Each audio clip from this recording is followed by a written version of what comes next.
Est-ce le retour en force de Karl Marx? Bonjour Olivier Besancenot. Bonjour. Merci de passer par le journal de TV5 Monde. Vous préfacez la version française en manga, s'il vous plaît, du Capital de Karl Marx. C'est aux éditions Soleil Manga.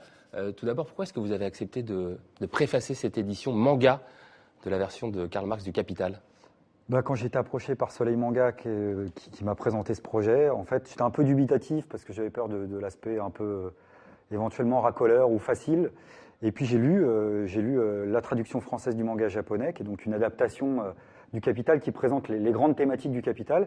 Et j'ai trouvé ça à la fois original et très bien foutu, c'est-à-dire de présenter à partir d'un exemple, j'allais dire comme ça, anodin, un fromager qui vend ses produits sur le marché, qui est approché par un investisseur finalement. Donc c'est Robin le fromager, l'investisseur c'est Daniel. Qui décide de lancer son entreprise, son usine, et qui découvre à partir de là tous les rouages du système capitaliste, l'exploitation, la plus-value, les grèves, tout y passe, le taux de profit, tout y passe, et j'ai trouvé ça intéressant, et du coup je me suis décidé à le préfacer.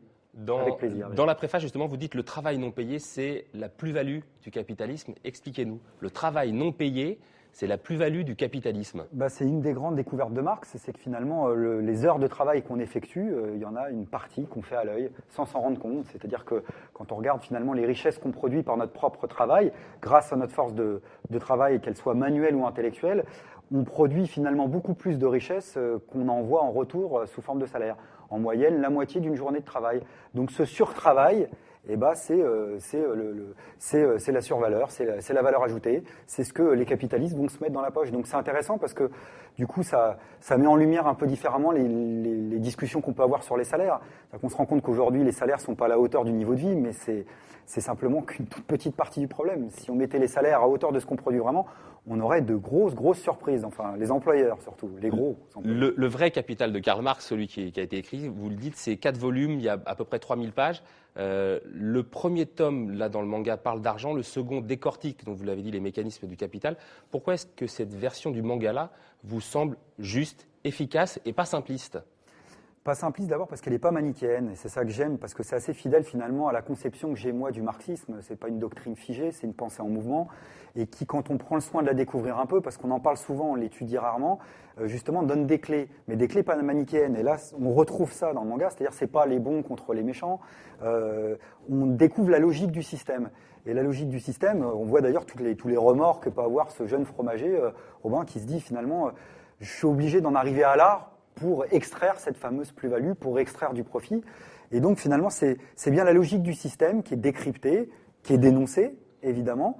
Et je crois que c'est ça qui est intéressant, parce que ce qui m'intéresserait dans le fait de redécouvrir le marxisme aujourd'hui, je pense que c'est ça dont on aurait besoin. Le papa de Robin, donc le fromager, celui qui a l'idée du produit et un produit très bon, dit en fait il faut une classe moyenne. Vous, votre réaction par rapport à cette idée de classe moyenne, c'est-à-dire en fait une classe moyenne, que ça? Pas d'une classe pauvre, pas une classe très riche, juste une classe moyenne. Qu'est-ce que vous en pensez? Oui, c'est l'idée de l'ascension sociale, mais qui est véhiculée encore de nos jours. D'ailleurs, on voit l'idée, en vérité, moi, à laquelle je me réfère, ce serait plutôt l'idée qu'il faut inventer une société où il n'y aurait plus de classe sociale. Alors, des inégalités, il pourra encore en exister probablement, même dans un premier temps, dans une société de transition. On ne va pas mettre tous les salaires d'équerre d'entrée de jeu. On pourrait réduire d'abord les écarts, mais surtout abolir le principe d'exploitation. Et c'est ça le principe du marxisme. C'est-à-dire comment on peut inventer une société où ceux qui produisent pourraient bénéficier du fruit de leur propre travail. Et là, ça touche aux questions de propriété. Et ça, c'est un tabou, par exemple, à gauche qui est extraordinaire. La gauche est tétanisée quand on parle de propriété privée, alors que quand vous regardez bien, la droite l'est beaucoup moins, dans son propre camp à elle. Or, en fait, on nous a distillé une espèce de venin dans les têtes qui consiste à mettre à pied d'égalité la propriété privée à usage personnel, genre la voiture, la maison familiale, avec la propriété privée des grands moyens de production, d'échange et de transport. Et nous, c'est bien ces moyens de propriété-là qu'on dénonce, pas la propriété à usage personnel. C'est-à-dire qu'en fait, on vit dans une société où les grands secteurs de l'économie, on voit à leur tête une oligarchie qui accapare le fruit du travail des autres. Et c'est là où nous, on aimerait remplacer l'appropriation sociale de cette propriété privée qui existe aujourd'hui et qui est le fondement de l'injustice de la société dans laquelle on vit. Le Capital est paru en 1867. La version française, c'est 1871. Vous vous rappelez que c'était juste après la Commune, la révolte ouvrière. Vous dites rien n'a changé en 140 ans. Quels sont pour vous les pays où les conditions décrites par Marx sont totalement réunis pour qu'il y ait un avènement de ce type? Ça, même Marx ne le prédisait pas. Enfin, d'ailleurs, les marxistes, pendant longtemps, sont lancés à des pronostics et même dans cette époque-là, ils n'ont pas vu là où ça se passait. D'ailleurs, vous voyez qu'il y a une révolution aujourd'hui en Tunisie. Oui. Et Rosa Luxembourg avait une belle formule. Elle disait la minute d'avant, on pense ça impensable, et puis la minute d'après, ça paraît évident.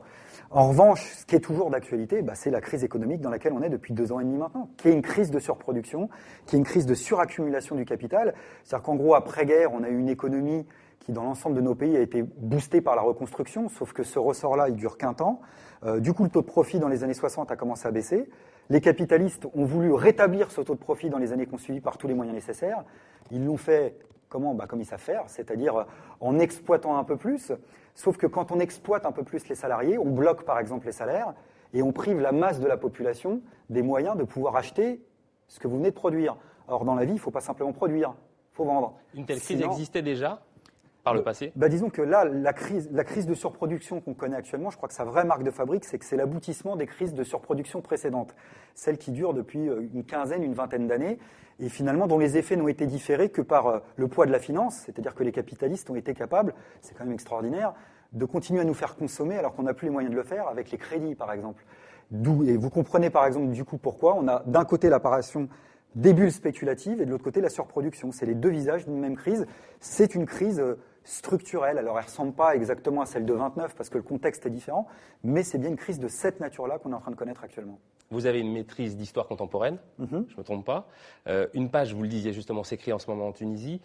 Pour certains analystes, cette révolution dite du jasmin, qui est un terme qui avait déjà été employé en fait à l'époque de Bourguiba, en fait ne fait que débuter car les Tunisiens réclament le départ de Ben Ali, c'est ce qui s'est passé, mais aussi les reparts de ceux qui entouraient Ben Ali. Vous, qu'est-ce que vous en pensez, puisque vous y allez tout à l'heure, dans quelques heures, vous êtes en Tunisie?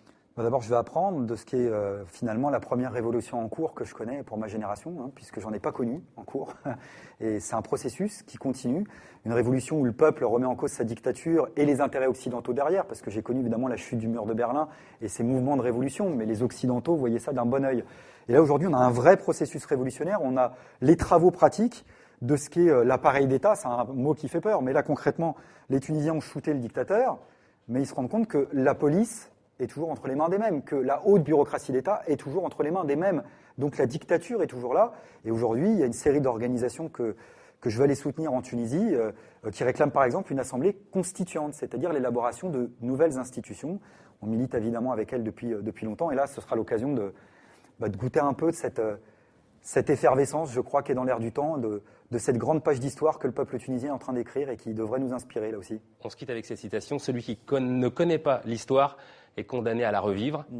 C'est Karl Marx. Exactement. Merci beaucoup Olivier de Bencenot d'être passé pour le Capital de Karl Marx en version manga. Merci beaucoup. Merci à vous.